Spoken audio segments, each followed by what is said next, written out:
So this is a study that we did. You can see the people involved here, and I'll go through who they are a little bit later. But this is what it looks like. Um, and it just came out. Well, we finished it in December, but then we went back and forth with the changing commissioners at the Utah Department of Ag for a few weeks. And so it actually did the news release in January, about January 20th, I think. And so here's the USU team that was involved in it. Myself as an economist, Karen Allen for the food science and the regulatory information. Hayden Davis is the meat lab manager here at USU. And then Ann White is a researcher that's working for me. And so that's the group on the USU side. And then this was funded and requested by the Department of Ag. And so at Department of Ag, we also coordinated with Linda Gilmore in the marketing development, Leanne Hunting from animal industry, and Noelle McSpadden from the manager for the meat and poultry inspection program. And so this really was like a full group kind of coming together. The motivation, I don't want to spend a lot of time on this because I think you guys know what the motivation was, but you've lived it. COVID-19, the meat supply production falling. We all saw that really drastically back like in May and June. Then that throughout the summer and then moving forward put stress on smaller facilities. And UDEF, one of their responses was to explore options to alleviate the meat supply disruptions. And so that was really the motivation, is part of that, looking at options to really improve resiliency in our supply chain. And there was UDEF also issued a temporary grant of inspection. And this is just, they went to certain small custom exempt establishments and said, we will allow you for 90 days to sell to restaurants and retail grocery stores and individuals within Utah. But they had some requirements. They had to actually get this approved at the federal level to be able to offer this. And two of the plants considered it. I think there was 9 or 10 they invited, but most were already operating at capacity. And the motivation for that and the reason they got that granted from the federal level was to really kind of help consumers who were unable to find meat during the initial disruption. So we started the project in July. We did a feasibility at 750 head maximum per year, so that's 3 per day. And we looked at the meat harvesting and processing regulations. We looked at the current meat processing in Utah, did a little bit on Utah beef demand, and then did the budget and the feasibility. So I don't think this is information that anyone on this talk doesn't already understand, but just to set the stage a little bit, this blue numbers, the blue part down at the bottom is cattle and calves, and then the gray part is dairy, and then a lot of this rust color up at the top, all other crops, is our hay that we feed to those. So cattle and livestock really are a large portion of the cash receipts for Utah agriculture. And so this fits right in with that. This is the variety of federal inspection programs that you can be operating under. Utah really is held up as a state leader about our regulatory system and the levels and layers that we have. So I keep saying to you guys. Utah is one of 27 states that does our state federal inspection program. We're only one of 9 states that's in the Talmadge-Aiken program, which is a federal state. And so it looks a lot the same, but with this program, it's inspected by the state of Utah, but you get a federal stamp. And so it's the same as the federal stamp that you would get as a federal inspection. That's we're grandfathered in because we had that. New states won't be able to do that. That's why Utah doesn't participate in the Cooperative Interstate Program, because we use Talmadge-Aiken, which is a higher level program than that. And custom exempt, you can't sell it for retail. Here's where all of our packing plants are located. And knowing the state of Utah, what they have in common is they're mostly along I-15.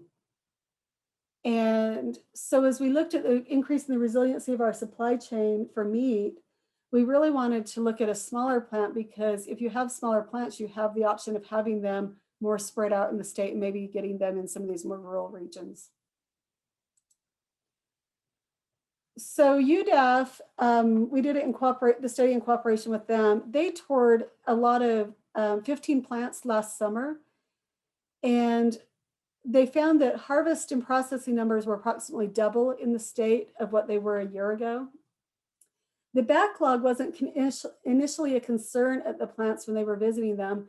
So some of the early visits, they said they weren't backlogged, but then they were rapidly booking out for 6 to 12 months. I've heard things up to 24 months being booked out for.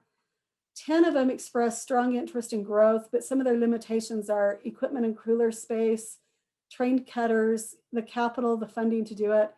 And I just wanted to make a note that several other states have used some of their CARES Act funds to cover all or part of these expenses. And there's a list of what states have done in the actual report. From that, UDAF came up with 3 regulatory recommendations that they compiled from their site visits. And one of them related to HACCP plans. It was felt that small to medium-sized plants faced higher implementation costs because of some of the diseconomies of scale. The record-keeping requirements were burdensome, and they were spreading it over fewer pounds of meat. Increased options, and so the proposed solutions offering tax credits to offset the cost. Increased options to small and medium-sized plants to sell to their neighboring states. For the larger plants, they're going to be USDA inspected and can sell wherever they want. But the smaller plants, having some options to sell across the state lines. And I think this also gets into, we have the smaller plants, especially if they're on the edge of our states. And so being allowed to work within some of that adjacent state to them. Estate tax and family business succession, they said that was a burdensome requirement.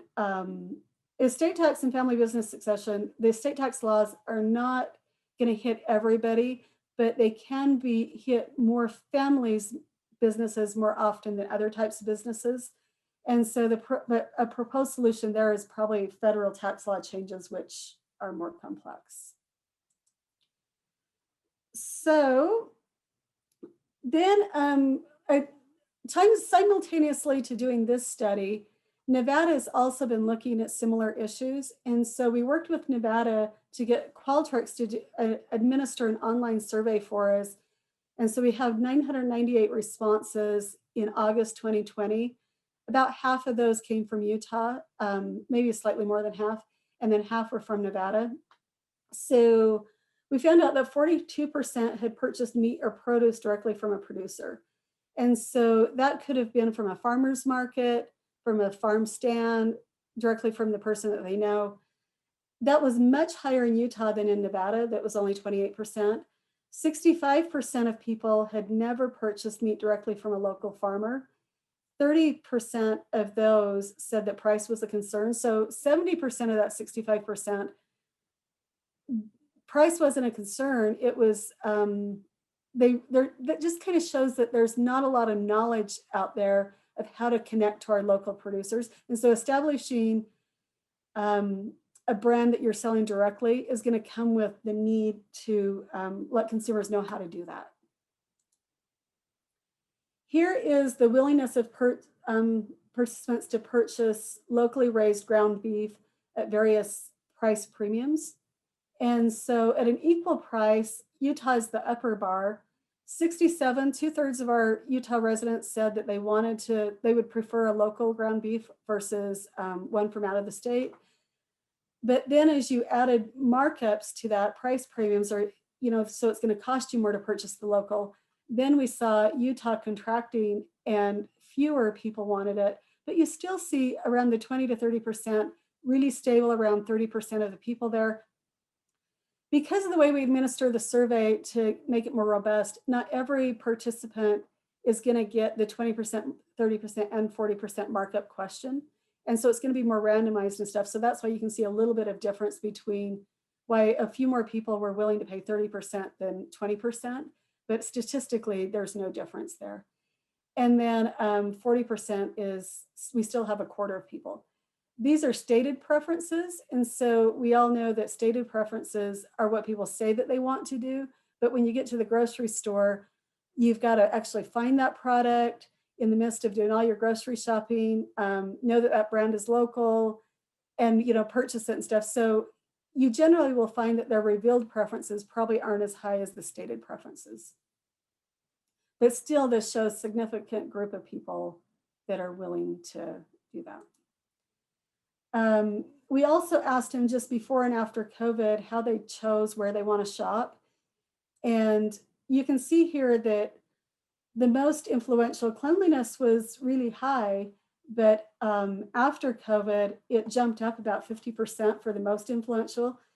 And so, but between the most influential and previous, it was still around just under 60%, and then it jumped up to around 65% afterwards.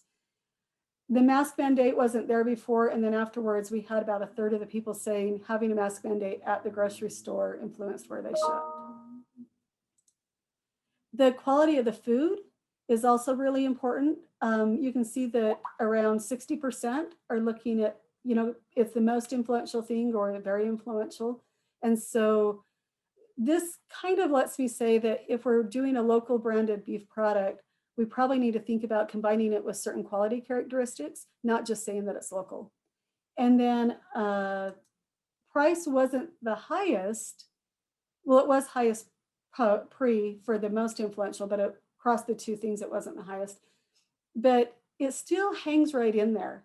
And it's either most influential or very influential for 50-some% of the population. And so this says that they are price sensitive, but they are willing to pay a premium for a local product if it has those quality characteristics that they want. That's how I would interpret the combination of these answers.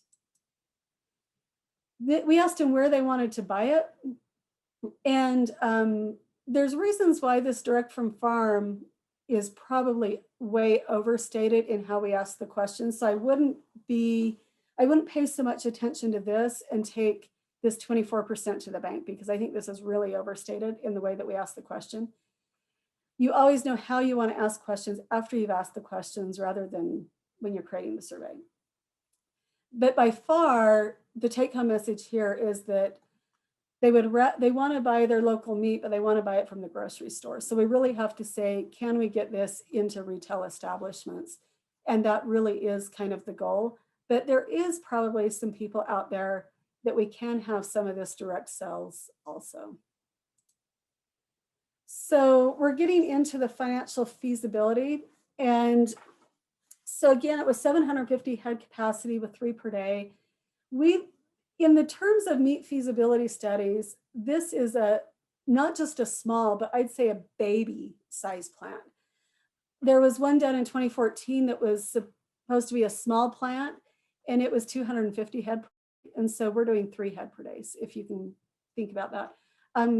Some of the others were like 8,000 per week and stuff. So this is a very, very, very small plant. I would like a baby size. It's doing a combination of wholesale and custom. So wholesale is packaging it as retail cuts and then selling to a grocery store type outlet. And custom harvest is to process somebody's animal that they own. They bring it to you, you process it, and you give them back the meat. And then the initial cost for the plant without the land and hookups, so not the infrastructure of any roads that you would have to build to get to the land, any hookups to bring water lines and sewer and stuff to that land. We didn't include those costs because they're just so completely varied across the state of Utah. And we don't know if people would actually be doing this on land that they already own, that they have those types of infrastructure already in place, or expanding an initial building or something else. So we just didn't include the land and hookups, but we did include all the buildings and stuff. and it was $1.4 million to do that. And here is our summary budget. So I said that 750 was our capacity at 3 head per day. This is only doing 675 because this is at 90% capacity. So you're not quite operating at capacity. The total is that you'd have sales of 1.1 million there. And it was a combination of the wholesale cuts to the retail cuts selling through wholesale channels, and then the custom. And this was, let's see. Yeah, 450, whoops, go back. 450 head wholesale and 225 retail was how that broke out. So the wholesale was the 450 head. So per head, the value of those retail cuts, they're $650 per pound. And so that's going to be $2,200 per head, almost $2,300. And custom harvesting and wrapping with any kill fee and everything would be $485. You can see how the costs break out. This only makes about less than $15 per head on the custom.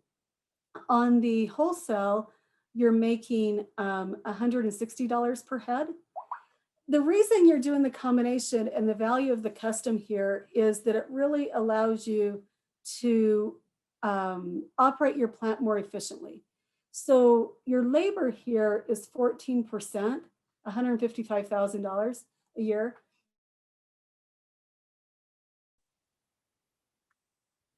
All right, so a little technical difficulties, but we're back. So again, this is a combination of wholesale and custom. We have 450 head wholesale, 225 retail. That's around 90% capacity. We also put this budget in at $6.50 per pound wholesale. That equates to a 30% price premium over other retail. And it assumes that the grocery store is making 30% of, so if the price that they're selling it for was $10, they're buying it wholesale for $7. And so they're having the 30% margin between that. We're doing the custom primarily to offset some of our labor costs and offset our overhead and keep the plant operating at capacity or close to capacity. Even though we're not making a lot per head, it's contributing quite a bit overall to the value of covering the overhead and the net income. This would be not nearly as profitable of a business if we didn't have the custom combined in there. And then the also, you can see here that the price of cattle is one of the highest, is 59% of your sales.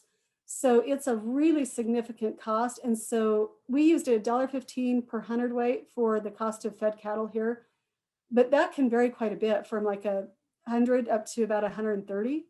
And so I'll also show that we did a little sensitivity to see what happens if that changes. But this overall gives you your overhead. We're making $116,000 pre-tax. After pay the income tax on that and self-employment tax, you're making $75,000. This shows that you can make money. It's about an 8% return on investment on your $1.4 million plant cost. In the paper, there's a more detailed budget, so you can see all the various costs in there and the breakout of those.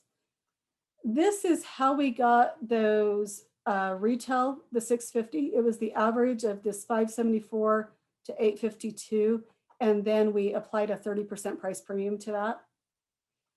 And so we divided the carcass up into these ranges, or so these areas within the carcass. And then we made a list of various cuts, retail cuts that would come from that area of the carcass. And then through online shopping venues for all of these cities in Utah, for all the stores that we could find that we could get online prices for that store, we found prices of all those, took an average for the portion of the carcass to find an average cost per pound for the meat cuts that came from that portion, and then did a weighted average of those using this percent of the carcass to get to the average price for the store. And then the minimum is the lowest store average price in Logan. The maximum is the highest average price store in Logan. And then we took that for the whole state of Utah. So for the whole state of Utah, when we pulled these in October, let's see, I think it was Logan was the lowest, and for some reason Cedar City was the highest. But that gave us kind of a range to look at.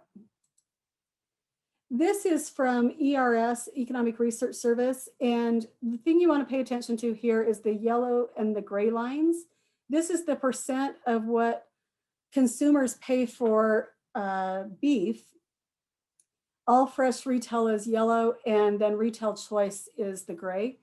On the average of what the percent of what they're paying for their beef when they buy it at the grocery store is going to the retail establishment. And so on average, you can see that runs right around 40%. And so we wanted to look at 40%. It was really hard to get stores to talk to us about what they were, but we have a couple of anecdotal information that said that the store was really trying to keep that around a 20% on average. And so we used 40%, 30%, and 20%. This slide has a whole lot going on in it. And so we're going to take a little bit of time to just kind of break it down. This is at $115 CWT for buying cattle. And our 100% capacity here is $750 per head, and then we go down to 90% and 80% from that. And the retail prices that I showed you how we got those are up here at the retail price. And so we really want to look at these columns in pairs because that's the high and the low. And then the 20% premium, we added 20% to those. And then 30%, we added the 30% and the 40%. And so that shows kind of the range that we would see prices. So given that, that would be the range of the average price that consumers would pay, but we really want to know the average price that we would get at wholesale. And so applying a 40% margin to that, a 30% and a 20%, we get this range of wholesale prices. And so if we were just selling it without a price premium and the store required 40%, so again, that's if they sell the meat at $10, they would buy it at $6. And so if they sell it at $5.74 a pound, they would be buying it at $3.44 a pound. So we created, but if they were only requiring a 20% margin on that, and they're selling it for $5.74, then they would be buying it wholesale for $4.59 per pound.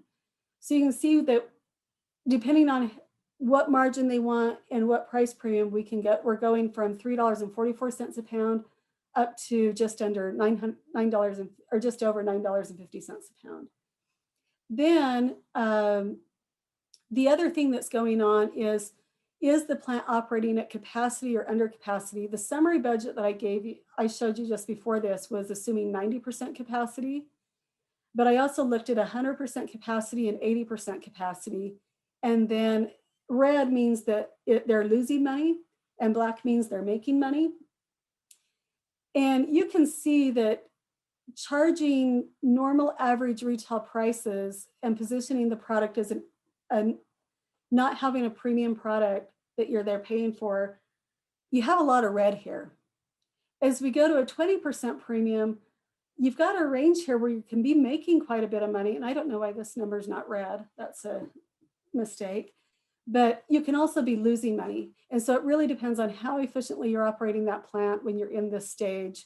And also, you're not going to be selling to the most discounted store. And then up here in the 30% premium, that you still have some red here. And again, if this is a premium product, you're probably not going to be selling it through the lowest stores there. But you've got some chances of making quite a bit of money. It just kind of depends. And then the 40% premium, you still have a little bit of red, but they're getting smaller. And so you're showing a lot more there in the black, especially if you're selling to those higher level stores. I also looked at if the price of meat was only $100 per hundredweight. And you can see at $100 per hundredweight, you don't need a whole lot of premium to make this make sense, but you still have to operate efficiently. And then I also looked at if we had $1.30 per hundredweight that we're buying cattle for. And you can see that you're getting more red, but it depends on what that retail margin is and how big of a premium you can be. But you probably are going to want to be over here in this 30-40% premium in order to make this make sense and really operate that plant efficiently. And again, you're not going to be doing the 30% premium on the lowest priced store or discount. You're really going to be, it's going to be in premium on more normal prices. Just for fun, I looked at what would be the total sales value of 675 head, because that was our 90% capacity. If we sold steer calves, when we normally do around 550 pounds per calf at $1.55 a hundredweight, that equates to $853 per head and $575 in total is the value of those. If we feed them out, we're going to feed them out to around 1,300 pounds, sell them for $1.15 a hundredweight. That jumps it up to about $1 million. And then if you convert it into retail cuts that you're selling wholesale, and again at that $6.50 per pound, so this is retail cuts but at a price premium, it jumps it up another 500,000 to like 1.5 million. And then if we sell it at retail at the grocery store with that premium, that's $8.13 per pound, and that equates to just under 1.9 million. And this is the sales value, not the net income. So we all know there's going to be a whole lot of costs to feed those cattle out. And so we didn't look at anything about whether or not it's valuable to feed cattle out, any of that. We just really concentrated on the processing. We wanted to get it done in a timely fashion and have it done by the end of 2020. And so we just picked the area of processing because we thought really to do local beef, that is probably the one that we know the least about. So here's some of the takeaways. It's a very small processing plant, could increase resiliency because we could have them in more areas of the state. There's potential for doing that in Utah. Consumers did desire local beef. A portion are willing to pay a premium. And since these are such small plants, you really don't need the majority. I think you can do this as a niche to a target audience. But they really want convenience. They don't know how to buy from a rancher. And so you've got to make it easier from them. By far, they want grocery stores. And so you've got to figure out how to sell it through grocery stores and then how to get customers to know that it's there in the grocery stores.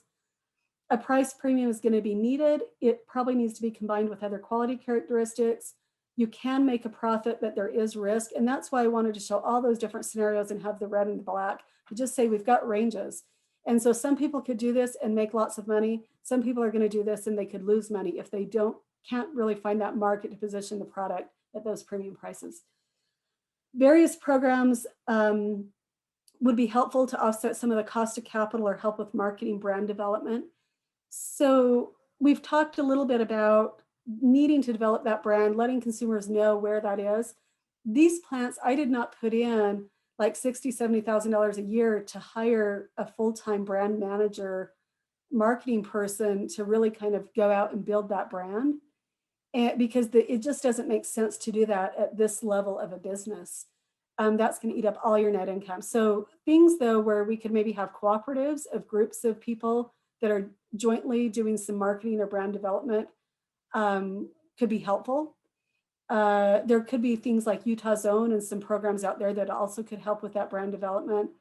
And then maybe there's also programs, I know there's like a Ramp Up Act that's been listed federally, but I don't think that they've had any movement on it, that would actually help offset the cost of facilities that were only custom exempt, actually doing retrofitting to upgrade them to be able to be a plant more like this where they could sell to grocery stores and have a higher inspection level. Along with this, so I think that, do you have any questions? Do we open it up? I'm not sure how the... Yeah, Ruby, we do have one that's come in. It's up to you on when you want to take questions, but Boyd Kitchen wants to know, or he made a point about small plants kill only one, I assume, animal per day, or no, 1 day a week when the inspector is present. So the plant would kill only 1 day a week and cut 4 days a week. Is this what we're talking about? Combinations of that, and we didn't specify exactly what that would happen, but yeah, it could have things like that. But also, and this is probably a Karen Allen or a Hayden Davis question, because it gets into the regulations. And as you reach into these higher levels of inspection, I think you have to have an inspector there more often, but I can't remember if it's for all of the processing and not just the harvesting functions. However, and so this is also probably a takeaway that I should have put in here, is just the availability of meat inspectors. That inspection, if you're doing normal business hours, it's covered either by the state or the federal government. And so the individual plant doesn't pay the cost of that. So that's partly why I didn't specify that, because we didn't put a cost for meat inspection within the budget, because we assumed it would be operating under normal business hours. And that also kind of leads me to another comment is, I assume 3 animals per day, but that would be under kind of like normal processing. And I didn't look at scenarios where we're adding extra shifts to increase our capacity. That might require a little bit of cooler space, higher costs for labor maybe. And then you might have more of an inspection fee if you went into additional shifts, because it wouldn't be under those normal business hours. So I think there's more things. This didn't cover everything, and I didn't specify that out, Boyd. And any other questions? Yeah, we got a couple more. Kevin's asking about what next steps? How do we help start up small plants across Utah? So let me then, for that, I have not shared this presentation with Farm Bureau. It's something that we could do. I know that they're working on that. Wild game. So for wild game is probably not, so that's how a lot of these custom exempt plans currently kind of pad their budget. You need something to kind of, because it's such tight margins, something to give you a little bit of wiggle room. So currently our custom exempt, a lot of those operations will shut down for a month or so in the fall of the year and process wild game. They make higher margins on wild game. They can charge higher prices for that. And that kind of gives them a little bit of a buffer for the rest of the year. If you're selling retail, you can't shut down, you can't process wild game and domestic animals at the same time in the plant, because that isn't allowed in our meat regulations. So if you're selling to grocery stores and this is a fresh product, you've got to have a consistent supply to that grocery store. You can't probably shut down and not supply the grocery store for a month or so as you're doing wild game. So wild game doesn't really fit into this, and I didn't include it in the budget. But one thing that we did do, and that's on the next page here, is I put all these financial tables, and there's more than what I've shared here, into an Excel-based tool, and I color-coded it. I didn't protect any cells, but I did color-code the cells. And if you change the numbers in green, it'll change them everywhere in all the spreadsheets or the worksheets. And so it's color-coded, and I also put some instructions there. And so this is just, for example, this looks like that one slide that I showed you. And so this is just showing how I can change that $1.15 per hundredweight to $1.30 to $100, and it'll change everything else. If I want to look at different markups or different price ranges, I can change those, and it'll change everything else. And also there's the budget, the detailed budget that I can change my assumptions on. So I could change it to 1 head per day. I could change the equipment costs and all those other things. And so I don't know, maybe I think we're doing good on time. So maybe I'll actually stop sharing this and pull up that and just show it to you for a few minutes. And if there's any other questions that come through. So they're talking about relaxing the regulations from a state mark of inspection going across state lines. That's one of the problems is if it's a state inspected, it can't go across state lines. Okay, so Yeah. that's where it, let me go back to the presentation. And so I want to bring that back up.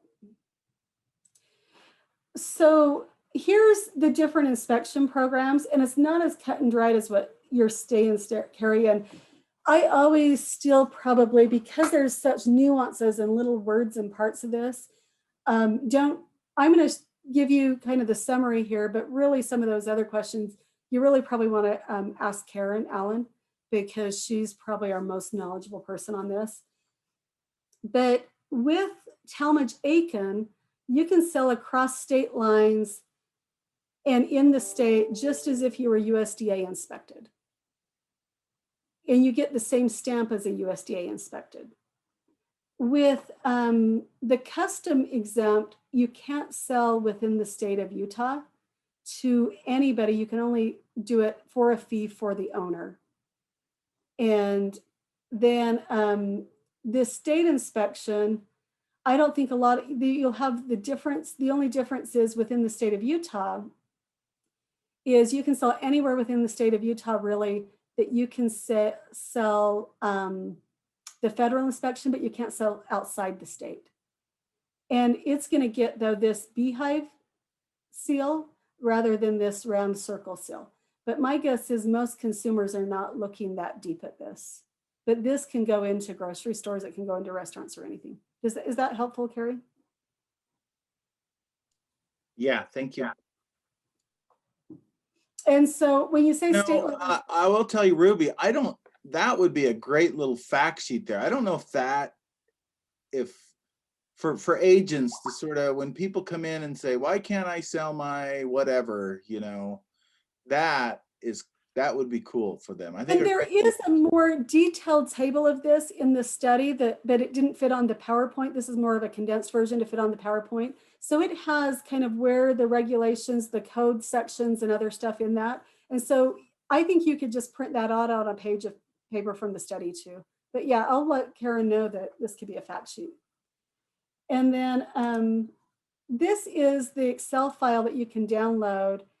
And then here is our budget. So this summary budget over here is what I showed you in the paper, but that doesn't have any colors behind it, because that means all of those are formulas.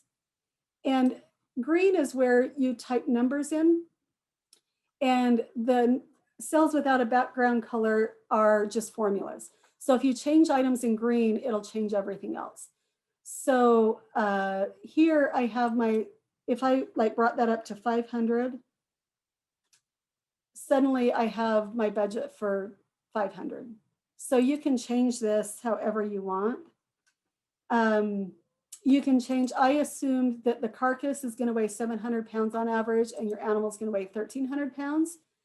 And you're going to get 350 pounds of retail cuts from that. But if you want to change that, you can change it right here. If you want to change the price for anything, and then coming down through here, I got pretty detailed in some areas and not as detailed in other areas, but you just had to kind of make decisions. But this allows you, I wanted to just show people all the different things that you're going to have to be buying. One thing that really blew my mind is that to just buy cardboard boxes to put the retail cuts in was going to cost $5,000 a year. Because you need 2,600 boxes. But the vacuum bags were really cheap, comparatively, they were only 1,800. And so it cost more to buy the cardboard box to put the vacuum packed bags in, or packages in, than it did the vacuum packaging. Then we have some miscellaneous, we have interest, maintenance, things like that. Then the initial costs, I have up here, this is more of the kill floor, and I put some extra lines in here that we could add some other expenses if people wanted something that I don't have in here. You can change the number, you can change the life. This gets really important, especially as we go into the looking at the multi-year analysis. And then the processing floor, building and equipment. So those are separated out together. They're 1.4 million. That equates to around $60,000 a year in depreciation. Or this isn't depreciation for IRS rules. This is based upon their life expectancy. On average, to maintain the facility, you're going to be spending $59,000 a year on equipment. Most of it is equipment. Buildings, I separated these out because, or your building is the most, but I separated them out because for IRS purposes, we have to depreciate them differently, and that affects our taxation. And this isn't included in the budget, but as we go to do the cash flow analysis over multiple years, there's a lot of these small tools that you have to buy just to kind of get started, but you're not going to depreciate them. They're just kind of, once you buy those stamps, they should be good for like 15, even 30 years. And so this is just the stamp to physically like stamp the packages. And so, yeah, it's estimated that those will last for 30 years. So I just wanted to show kind of the cost of all of these adding up, even though they're not significant initially or individually. And that's around $21,000, or it equates to about $1,800 per year. This is that profit sensitivity table. So I already showed you kind of how you could adjust that one. You can see here, I went from like 100, that shows as, or 130. And you can see kind of how the differences go there. And then I didn't know quite what one people might want. So I actually laid this out as a 30-year cash flow, a 10-year, and a 20-year. And so here's the 10-year. This information is in green, but really these are pulled from the other documents or the other worksheets. But I did them in green just to show if you want to just do this page by itself, these are the numbers that you would have to input, and then it would populate everything else. So I made this one just a hair more standalone with the green shading, but it really is pulling from other things for the most part. And then down here, when I looked at this, I assumed there was going to be a ramping up period. So maybe you only operate at half capacity the first year as you're getting started, jump up to 75%. And then by year 3, you're up at that 90% capacity on average. The net present value assumes that you're making your desired discount rate. I used a 10% discount rate, but that's the rate before tax. And so after we pay our income tax on that, that equates to a 6.5% rate after tax. Because the cash flow analysis, I'm including all of that income and self-employment tax in here. There are some negative numbers here, but the way that this works is that it assumes that you can carry your losses forward or back so that actually be offset by other years.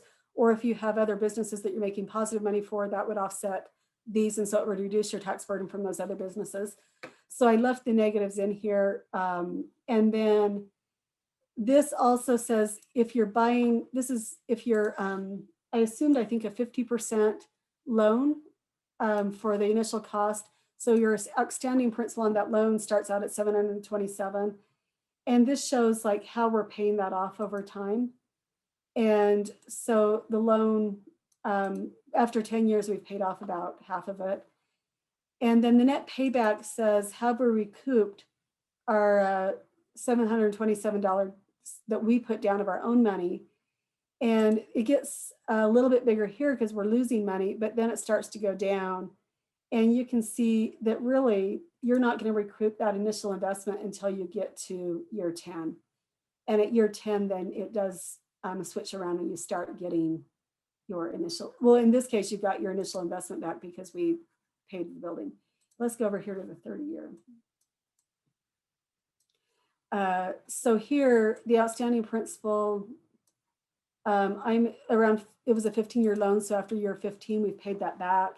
But I do include in the 30-year, let's see, new investment. So here, like in year 10, we're buying more equipment to replace it. And we're doing that in year 22.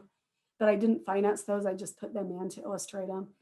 And then the net payback with this, we're getting, you pay yourself back, you recoup your investment by just not accounting for time value of money around year 15. And then up here, The net present value is positive, so that means we're making more than that 650 per 6.5% rate of return we're desiring. And then the internal rate of return, a modified internal rate of return, as long as these are above the 6.5%, the net present value will be positive. So that was a little bit of a finance question, or lesson, so probably got more into that than you wanted.